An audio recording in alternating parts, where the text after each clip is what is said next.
3 по 5 число у нас проходит мастер-класс с участием нейрофизиолога из города Астана. Проводится операция пациентки 40 лет с диагнозом краниофарингиома, опухоль головного мозга. Пациентка длительно страдала с нарушением зрения, обращалась неоднократно, вначале отказалась от операции, сейчас уже, получается, согласилась. Операция проводится, уникальность операции в том, что она проводится под нейромониторингом, то есть это аппарат, который позволяет контролировать интраоперационно, то есть ход нервов, чтобы не повредить нервы, чтобы в последующем исключить осложнения послеоперационные в виде слепоты.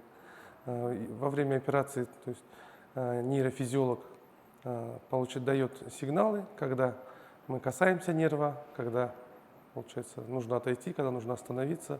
Раньше делали операции, но у нас не было ни нейромониторинга. Да, вот этот аппарат. Позволяет снизить, да, исход отлично.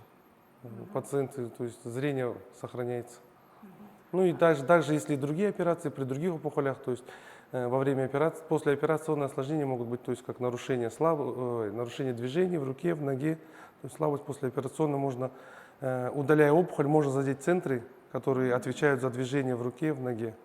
И интраоперационно, если используется нейромониторинг, снижается риск таких осложнений.